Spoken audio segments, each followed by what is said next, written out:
প্রকৃতিং পরমাম ভয়াং বরদাং নররূপধরাং জনতাপহারাং শরণাগত সেবক শেষকরিং প্রণমামি পরাং জননীং জগতাম গুণহীন সুতানুপরাধযুতান কৃপয়া হদ্য সমুদ্র মোহগাতান তরুণীং ভবসাগর পার করিং প্রণমামি পরাং জননীং জগতাম। শারদাজ্যোতি অভিপাঠচক্র থেকে বলছি। আমাদের ছোটবেলা থেকে শিক্ষাটা খুব দুর্বল, তাই সন্তানদেরও দুর্বল শিক্ষায় আমরা শিক্ষিত করে ফেলি। তবে কিছু ব্যতিক্রমী শিক্ষাও আছে। একটি সুন্দর স্বচ্ছ উদার শিক্ষিত পরিবার পাওয়া খুবই কঠিন আজকের দিনে। সবাই ইউদুর দৌড়ে দৌড়াচ্ছি। লেখাপড়াটা একটা বিরাট অসুস্থ প্রতিযোগিতার মধ্যে চলছে। সবাই অর্থবান ও শিক্ষিত, কিন্তু কেউ কারোর জন্য দাঁড়াবার সময় নেই। সাধারণভাবে যখন কেউ আমাদের বলেন একটু সময় করে আসবেন, কিছু কাজ আছে, সবাই ভাগ করে আনন্দের সাথে করব, আমরা বলি সংসারের এত কাজ, সময় পাই না।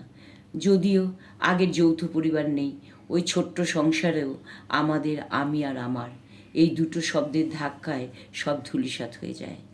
ভেতরের ঐশ্বর্য নেই বলে আমাদের ঘর বাড়ি এবং নিজেকেও এত সাজিয়ে গুছিয়ে রাখতে হয়। তবে ব্যতিক্রমী আছেন নিশ্চয়ই, যাদের ভিতর বাহির এবং অন্তর দুটোই কিছুটা ঐশ্বর্যমণ্ডিত। আমরা তাদের প্রশংসা করি, কিন্তু নিজের গণ্ডির বাইরে গিয়ে তাদের হাত ধরতে পারি না। আসলে আমাদের বেশিরভাগেরই সুন্দর সুস্থ ইচ্ছা নেই। যেমন শোনা যায়, সমুদ্রের ধারে বসে যদি ভাবা যায় ঢেউ শেষ হলে স্নান করব, ঢেউ থামবেও না, স্নানও হবে না। তাই আমাদের ঢেউয়ের মধ্যেই স্নান করতে হবে। কিন্তু আমরা 50-60 বৎসর বয়সেও আমাদের ভোগ বিলাসিতায় ও অহংকারের জন্য আমরা ভাবি আমাদের ছেলে মেয়ে গাড়ি বাড়ি সব আছে, আমরা নিজের মতো করে ঘরে বসে নিজের সুযোগ সুবিধে মতো মাকে ডাকবো। কারণ সঙ্গ করতে হলে ডিসিপ্লিন মানতে হয়, সবার সাথে মানিয়ে চলতে হয়। এটা একটা বিরাট সহমর্মিতার জায়গা। এখানে কেউ আসতে চায় না, কারণ সবাইকে মেনে সবাইকে ভালোবেসে চলতে হবে। এটা যে মার কথা, সব কাজে অংশ নিতে হবে। কিন্তু বাড়িতে বসে থাকলে অনেক সুবিধে, নিয়ম মতন মাকে ডাকতে পারি, নিজের সুবিধে মতন মার কাজ করতে পারি। তাই একটা সুন্দর ইচ্ছা আমাদের পূরণ হতে পারে না। ঠাকুর বলছেন রোগ করতে হয়, জোর করে আসতে হয়।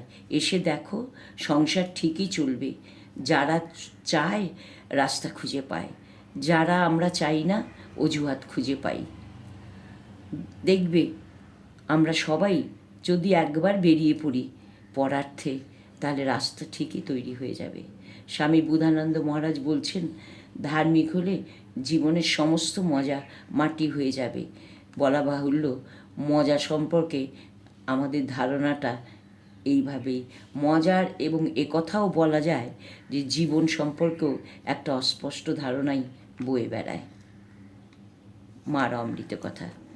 স্বামী চেতনানন্দ মহারাজের লেখা থেকে বলছি। স্বামী চেতনানন্দ মহারাজ বলছেন, শ্রীমা শারদার স্বরূপ জানার উদ্দেশ্যে আমি একবার মায়ের শিষ্য ও সেবক স্বামী ঈশানানন্দকে জিজ্ঞাসা করেছিলাম, মহারাজ, আপনি মায়ের সঙ্গে প্রায় 11 বছর ছিলেন। আপনি বলুন তো, আমাদের বাড়িতে মা, বোন, মাসি, পিসি, মামি প্রভৃতি যে নারীরা আছেন, তাদের সঙ্গে শ্রীশ্রীমায়ের পার্থক্য কোথায়? বরদা মহারাজ একটু চুপ করে বললেন, তুমি কোনো মানুষ দেখেছ যে একেবারে বাসনাশূন্য? শ্রীমা ছিলেন সম্পূর্ণ বাসনাহীন। দেখো, মানুষ মাত্রই কোনো না কোনো বাসনার অধীন, একমাত্র ভগবানই বাসনামুক্ত। শ্রীমা ছিলেন স্বয়ং দেবী ভগবতী। অন্যান্য নারীর সঙ্গে শ্রীমায়ের পার্থক্য প্রসঙ্গে মায়ের শিষ্য স্বামী সিদ্ধানন্দ মহারাজ বলেন, মাকে আমি নিজে একটা নাম দিয়েছি, গণ্ডি ভাঙা মা। আর যেসব মা দেখি তাদের একটি গণ্ডি আছে, তাদের স্নেহ কেবল নিজের সন্তানই আবদ্ধ। কিন্তু এই যে মা, ইনি জগতের মা, এই দৃষ্টান্তটি অতি মূল্যবান। যেমন রামের মা, রামের অসুখ হলে কষ্ট পান, শ্যামের মা তা অনুভব করেন না।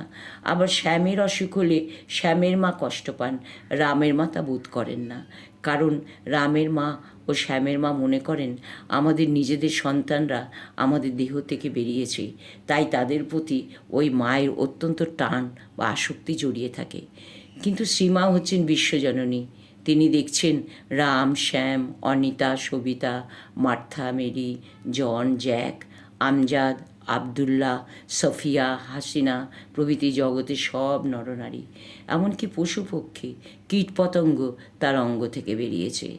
তাই সকলের প্রতি তার অনন্ত ভালোবাসা, করুণা ও মমতা। পাশ্চাত্যের অনেক নারী তাদের নানাবিধ সমস্যা নিয়ে যখন আসেন, আমি তাদের বলি, আপনারা কটা সমস্যা আছে? শ্রীমায়ের জীবনী পড়ুন, তাহলে দেখতে পাবেন তিনি প্রতিদিন কত সমস্যার সম্মুখীন হয়েছেন এবং কিভাবে তাদের সমাধান করেছেন। মায়ের অগণিত সমস্যার তুলনায় আপনার একটা দুটো সমস্যা কিছুই নয়। আপনি শুধু নিজের সংসারের সমস্যা দেখছেন, আর মা বহু সংসারের, বহু সন্তানদের সমস্যা সমাধান করতেন। তিনি নিজে দুঃখ, কষ্ট, রোগশোক ভোগ করেছেন, আত্মীয় স্বজনদের কাছ থেকে লাঞ্ছনা গঞ্জনা পেয়েছেন, নিজের ভাইদের ও তাদের পরিবারবর্গের স্বার্থপরতা, লোভ, পাগলামি মুখ বুজে সহ্য করেছেন। আমাদের মায়ের কাছ থেকে শিখতে হবে কিভাবে তিনি প্রেম, প্রীতি, দয়া, ক্ষমা, ধৈর্য ও সহিষ্ণুতার দ্বারা মানব জীবনের সব সমস্যার সমাধান করেছেন। আমাদেরও তাই মায়ের আঁচলের তলায় আশ্রয় নিতে হবে যদি আমরা শান্তি পেতে চাই। জয়তু মা।